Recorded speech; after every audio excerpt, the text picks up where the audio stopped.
I have 5 little rules that you can follow as you find your spark and bring your spark to life.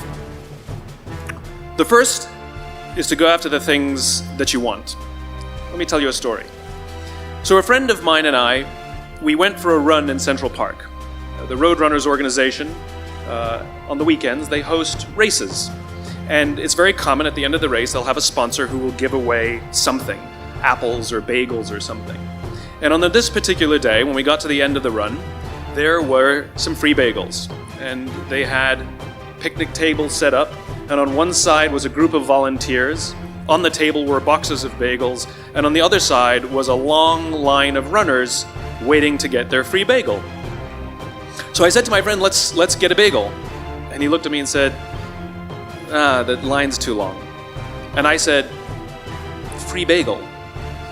And he said, I don't want to wait in line. And I was like, free bagel. And he says, nah, it's too long. And that's when I realized that there's 2 ways to see the world. Some people see the thing that they want, and some people see the thing that prevents them from getting the thing that they want. I could only see the bagels. He could only see the line. Because the rule is, you can go after whatever you want. You just cannot deny anyone else to go after whatever they want. You don't have to do it the way everybody else has done it. You can do it your way. You can break the rules. You just can't get in the way of somebody else getting what they want. That's rule number 1. Rule number 2. I like this one. In the 18th century, there was something that spread across Europe and eventually made its way to America called puerperal fever, also known as the Black Death of childbed. Basically what was happening is women were giving birth and they would die within 48 hours after giving birth. This Black Death of childbirth was the ravage of Europe, and it got worse and worse and worse over the course of over a century. And these doctors and men of science wanted to study and try and find the reason for this Black Death of childbed, and so they got to work studying, and they would study the corpses of the women who had died. And in the morning they would conduct autopsies, and then in the afternoon they would go and deliver babies and finish their rounds. And it wasn't until somewhere in the mid-1800s that Dr. Oliver Wendell Holmes realized that all of these doctors who were conducting autopsies in the morning weren't washing their hands before they delivered babies in the afternoon. And he pointed it out and said, guys, you're the problem. And they ignored him and called him crazy for 30 years. Until finally somebody realized that if they simply washed their hands, it would go away. And that's exactly what happened.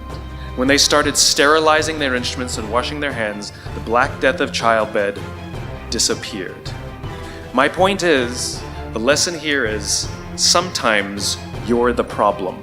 Take accountability for your actions. You can take all the credit in the world for the things that you do right, as long as you also take responsibility for the things you do wrong. It must be a balanced equation. You don't get it one way and not the other. You get to take credit when you also take accountability. That's lesson 2. Lesson 3. Take care of each other. The United States Navy SEALs are perhaps the most elite warriors in the world. And one of the SEALs was asked, who makes it through the selection process? Who is able to become a SEAL? And his answer was, I can't tell you the kind of person that becomes a SEAL. I can't tell you the kind of person that makes it through BUD/S. But I can tell you the kind of people who don't become SEALs. He says the guys that show up with huge, bulging muscles, covered in tattoos, who want to prove to the world how tough they are, none of them make it through. He said the preening leaders who like to delegate all their responsibility and never do anything themselves, none of them make it through. He says some of the guys that make it through are skinny and scrawny. He said, some of the guys that make it through, you will see them shivering out of fear. He says, however, all the guys that make it through, when they find themselves physically spent, emotionally spent, when they have nothing left to give physically or emotionally, somehow, some way, they are able to find the energy to dig down deep inside themselves, to find the energy to help the guy next to them. They become SEALs, he said. You want to be an elite warrior. It's not about how tough you are. It's not about how smart you are. It's not about how fast you are. If you want to be an elite warrior, you better get really, really good at helping the person to the left of you and helping the person to the right of you. Because that's how people advance in the world. The world is too dangerous and the world is too difficult for you to think that you can do these things alone. If you find your spark, I commend you. Now, who are you going to ask for help, and when are you going to accept help when it's offered? Learn that skill. Learn by practicing helping each other. It'll be the single most valuable thing you ever learn in your entire life. To accept help when it's offered and to ask for it when you know that you can't do it. The amazing thing is, when you learn to ask for help, you'll discover that there are people all around you who've always wanted to help you. They just didn't think you needed it because you kept pretending that you had everything under control. And the minute you say, I don't know what I'm doing, I'm stuck, I'm scared, I don't think I can do this, you will find that lots of people who love you will rush in and take care of you. But that'll only happen if you learn to take care of them first. Lesson 4. Nelson Mandela is a particularly special case study in the leadership world because he is universally regarded as a great leader. He was actually the son of a tribal chief, and he was asked one day, how did you learn to be a great leader? And he responded that he would go with his father to tribal meetings. And he remembers 2 things when his father would meet with other elders. 1, they would always sit in a circle. And 2, his father was always the last to speak. You will be told your whole life that you need to learn to listen. I would say that you need to learn to be the last to speak. I see it in boardrooms every day of the week. Even people who consider themselves good leaders, who may actually be decent leaders, will walk into a room and say, here's the problem, here's what I think, but I'm interested in your opinion, let's go around the room. It's too late. The skill to hold your opinions to yourself until everyone has spoken does 2 things. 1, it gives everybody else the feeling that they have been heard. It gives everyone else the ability to feel that they have contributed. And 2, you get the benefit of hearing what everybody else has to think before you render your opinion. The skill is really to keep your opinions to yourself. If you agree with somebody, don't nod yes. If you disagree with somebody, don't nod no. Simply sit there, take it all in, and the only thing you're allowed to do is ask questions so that you can understand what they mean and why they have the opinion that they have. You must understand from where they are speaking, why they have the opinion they have, not just what they are saying. And at the end, you will get your turn. Practice being the last to speak. That's what Nelson Mandela did. Number 5, my favorite one of all. True story. There was a former Undersecretary of Defense who was invited to give a speech at a large conference, about 1,000 people.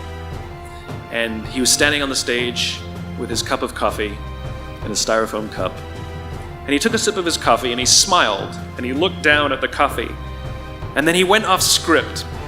And he said, last year I spoke at this exact same conference. Last year I was still the undersecretary. And when I spoke here last year, they flew me here business class. And when I arrived at the airport, there was somebody waiting for me to take me to my hotel. And they took me to my hotel and they had already checked me in and they just took me up to my room. And the next morning I came downstairs and there was someone waiting in the lobby to greet me, and they drove me to this here same venue and handed me a cup of coffee in a beautiful ceramic cup. He says, I'm no longer the undersecretary. I flew here coach. I took a taxi to my hotel and I checked myself in. When I came down the lobby this morning, I took another taxi to this venue.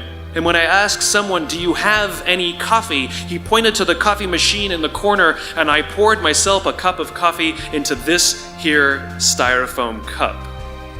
He says the lesson is, the ceramic cup was never meant for me. It was meant for the position I held. I deserve a styrofoam cup.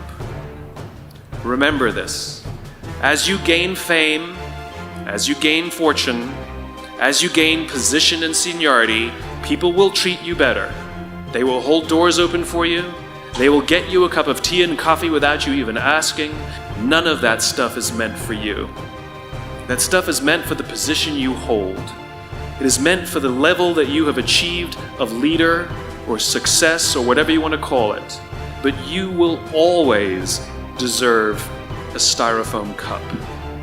Remember that lesson of humility and gratitude. You can accept all the free stuff. You can accept all the perks. Absolutely, you can enjoy them. But just be grateful for them and know that they're not for you. Thank you very, very much, guys. You're wonderful. Thank you.